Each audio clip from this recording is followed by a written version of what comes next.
No? Nobody? Uh, if you don't think Mahayana Buddhism is insightful, I will convince you right now, right here. Uh, Frankly speaking, I'm a monk, but my presentation is not this. You cannot find me to be very moral or something like this. I used to want to impress it in order to you don't feel boring and follow my instruction. Frankly speaking, I was in Mahayana Buddhism in the near 50 years. And I was start study Buddhism when I 80 years old, in 1980, in Saigon. Then we follow and follow and follow. I realize one thing, and today I give this one for you, the leadership. Why choose the leadership? Because you know that in our Vietnam Buddhist Sangha, and we are living with the communist rule. It means only one party. So what we have to do is we contribute not only about the chanting, meditation, but we have contribute. For example, if you are like Thích Đức Thiện, you have an opportunity to connect a lot of the government leaders. So what you say to them? Or you will be, if you want to become in the future, you become the officer of the Vietnam Buddhist Sangha. What do you talk to them?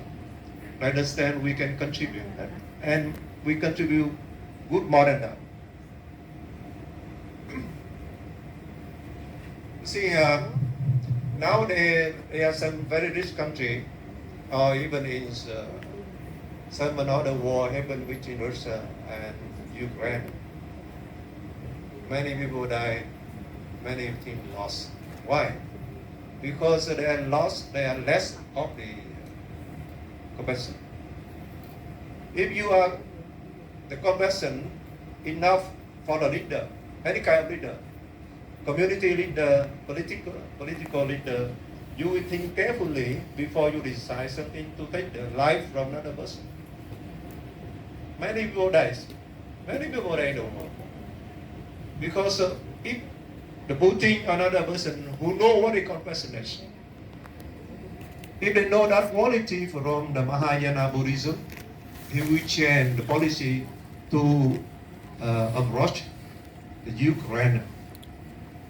Was not only the only thing to can finish the complete dispute between the country to country. No. So that's the reason why I do very weird thing is the Mahayana Buddhism can contribute about that. First of all, we're talking about the wisdom. So we're talking about compassionate, mindful life. But listen to me, I'm talking about wisdom for that. That's the difference. If you have compassionate, if you have a mindful life without wisdom, your kindness becomes your weakness. Do you know that? In reality life, when you are too much kind, people take advantage. They use you because you don't have any wisdom. You just like kind people, good people. And good people without wisdom, wish for what purpose? Remember one sentence? If some people use you, take advantage from your goodness, say that, hey, don't take my kindness, become my quickness. You got my point? Agree with me? Raise your hand. Yes. So, but what is realistic political theory? Why I choose this?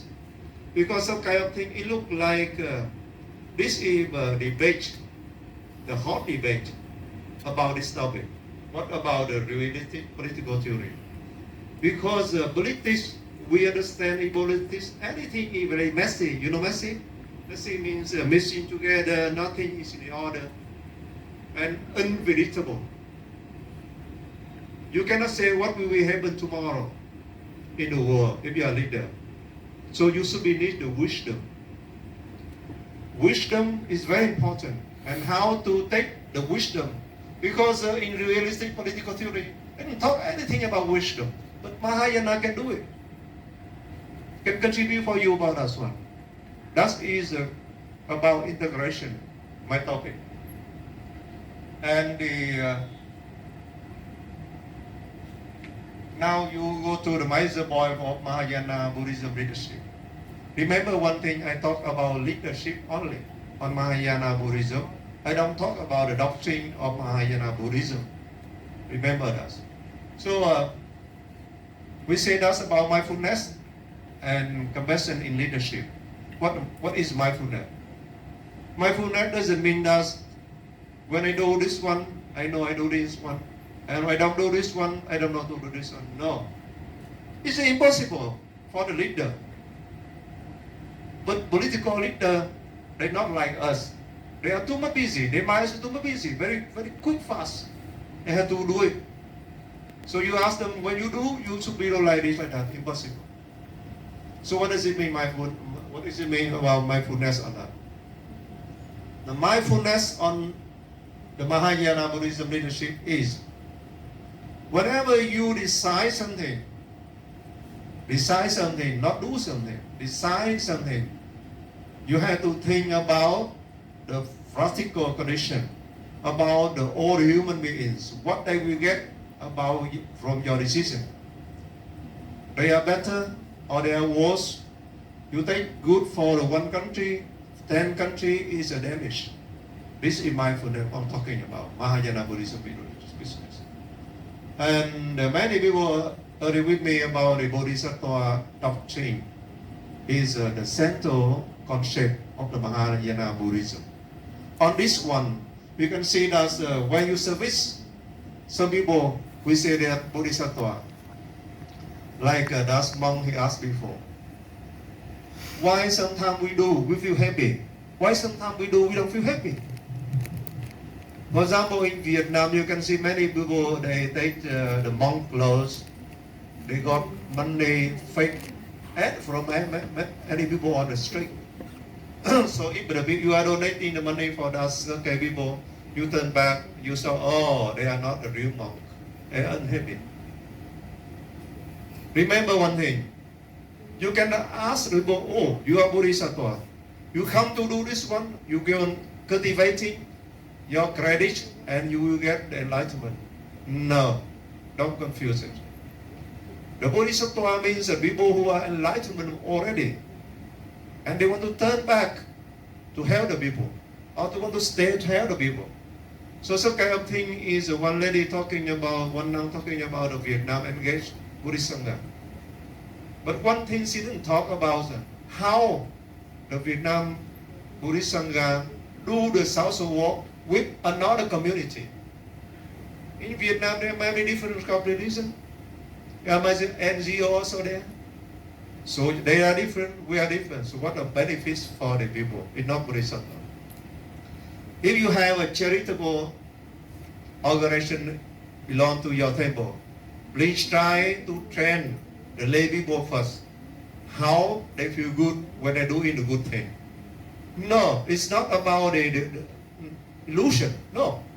The good things should come from reality. Teach them meditation step by step.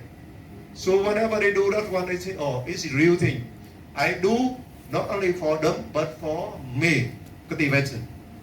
That's Mahayana can do.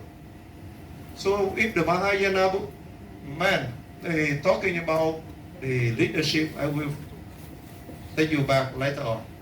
And you mean about skillful mean. You remember skillful mean? There's one very good story about skillful mean in Lotus Sutra. All of you already know about the burning house, remember? The burning house. So the children are there, they enjoy it, and the house is burning. But they doesn't know what the house is, and they doesn't know about what the joy they will get after that. The father, what the father do? He said, oh, you come out, I give you some good toy, you can play outside. You don't come out, I punish you. It means opposite. One is punishment, one is enjoyment.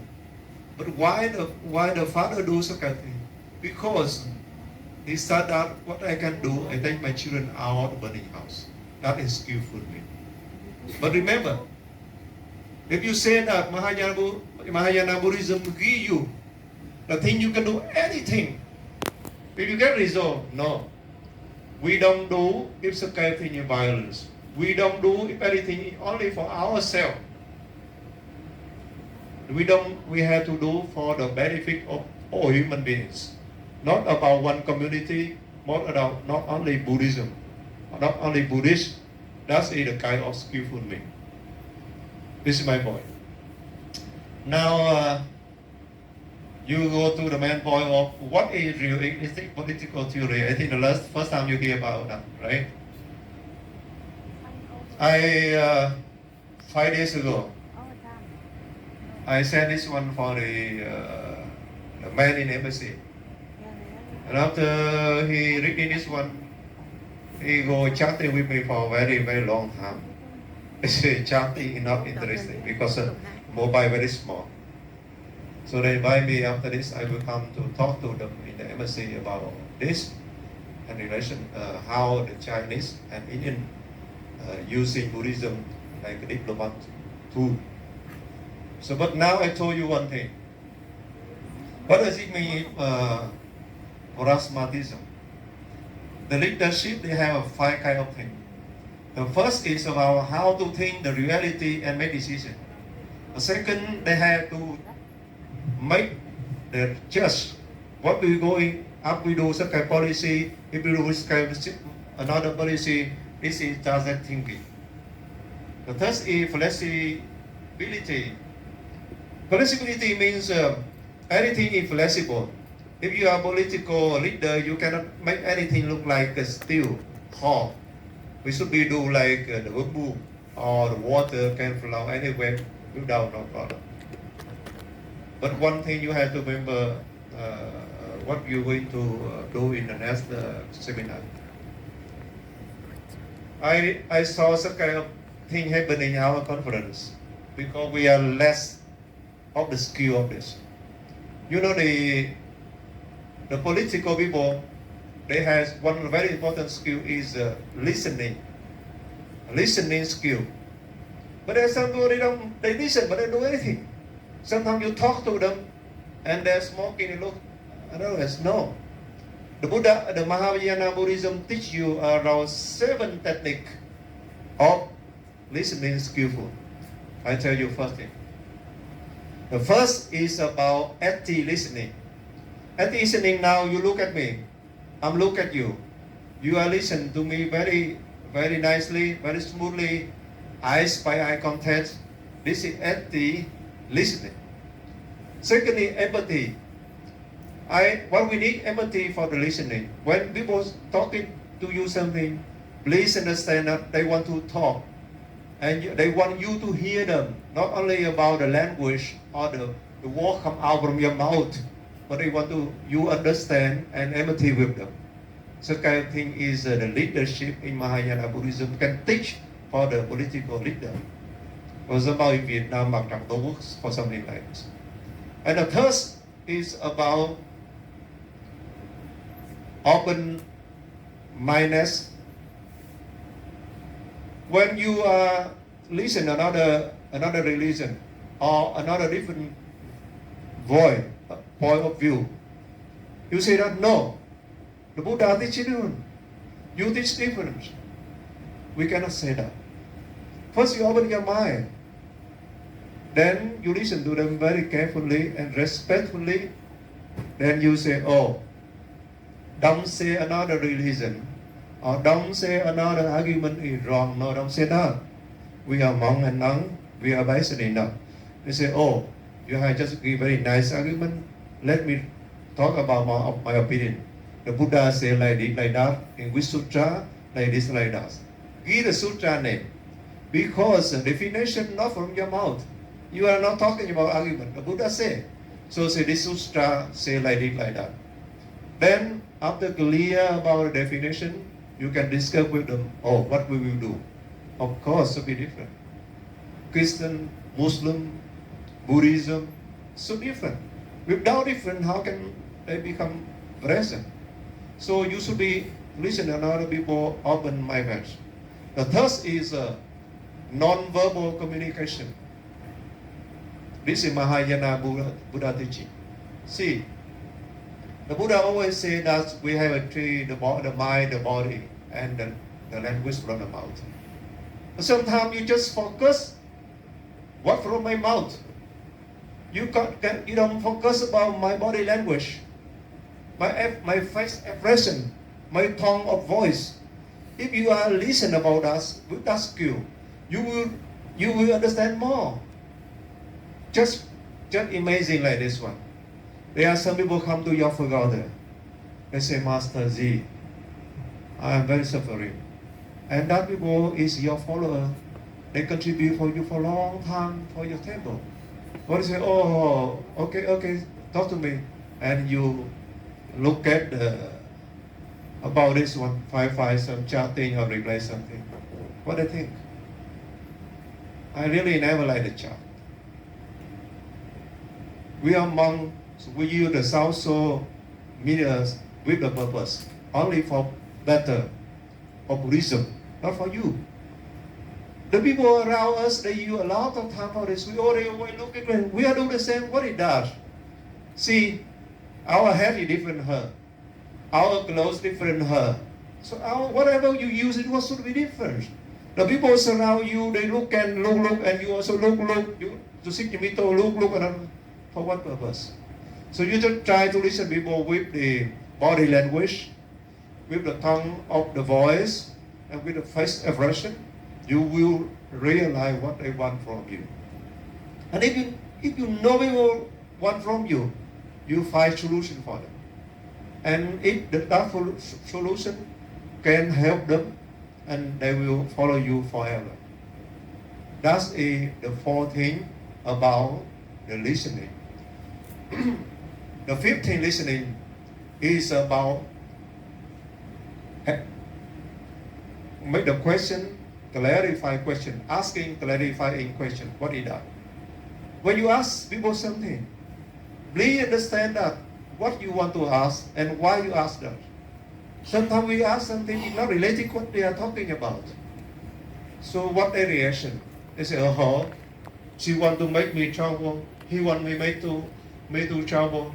She or he isn't that what I'm talking about. So we are monk and nun. We never do that. We want to make the question because we want to more clear. We want to get what you are talking more clear, not make another difficult. If you are the skill of the language, you can make any question, can make difficult for them. But we don't monk and nun, we don't do that.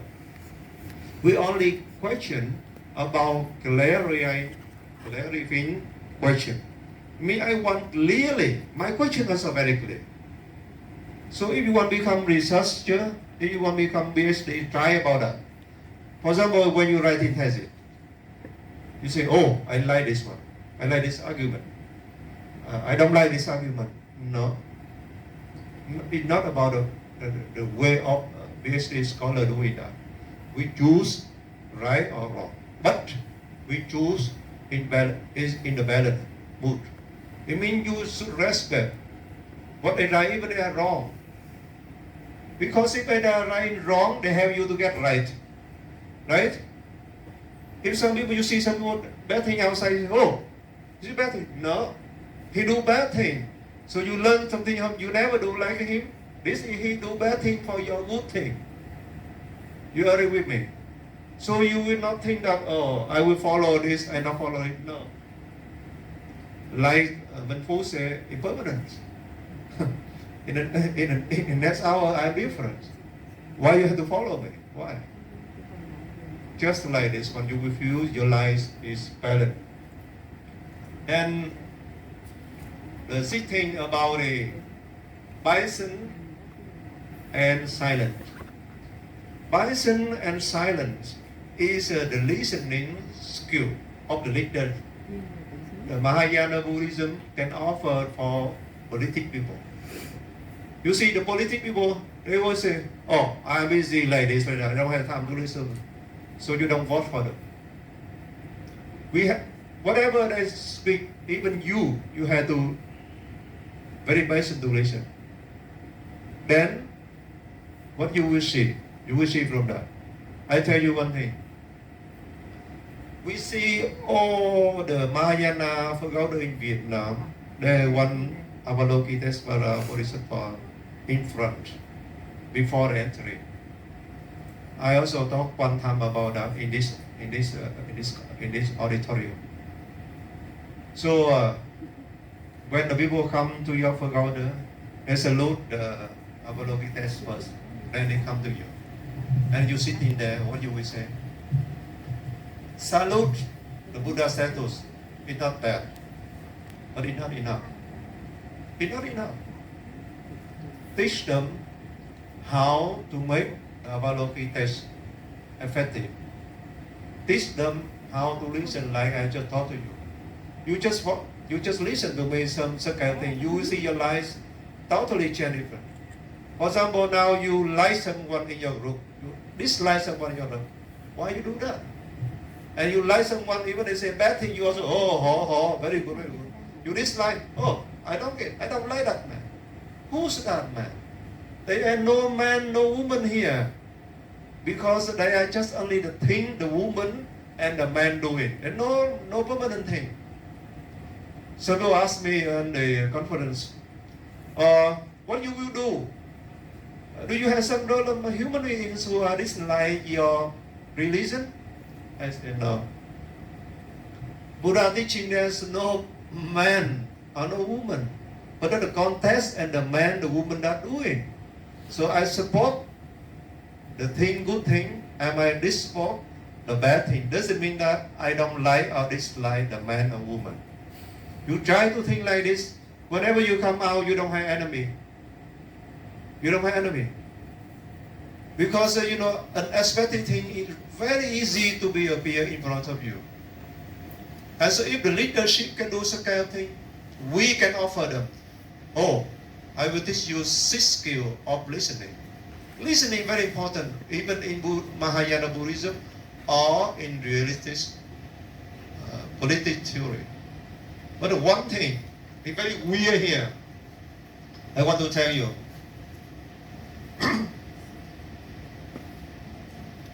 You see, we want anything good. We want anything harmony. But no, in this universe, in this world, there is nothing absolutely. So don't try anything and don't look at anything absolutely. Don't expect that my master should be like this, my sister should be like this, my brother should be like this. No, don't expect anything. But we thinking about how to make it good. How to make it good only. Because this is our life. The monk and nun contribute for the world. So don't hesitate to see or to meet the political leader. No. Say no. We are monk, we are nun, we don't talk about politics. Don't think like this. Even the Buddha, he talk a lot of things for the king, the emperor. And when the main point of Mahayana Buddhism is the support of the king, support of the monk, intellectual monk like us. A lot of bodhisattvas, Mahayana bodhisattva appear.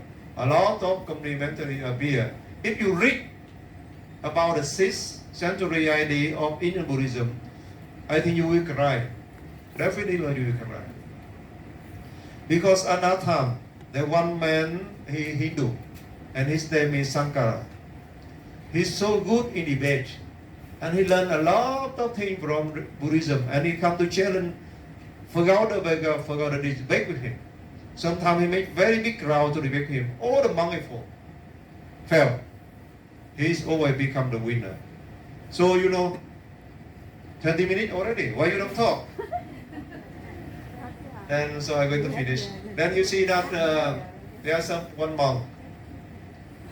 He cried. When he saw this, he cried. And he tried to keep the hair like a secular person. Then he followed to learn from that monk, that Sankara. Then he come back to debate that thing. So please, if you sometimes you feel too much loose, if sometimes you feel too much down, you don't want to continue the life of monk and nun, please read the Indian Buddhism from the 6th century to 8th century. And read all the commentary from that one. They will rise up. They will make you to be rise up. then you will follow it. Sorry, I take 30 minutes already.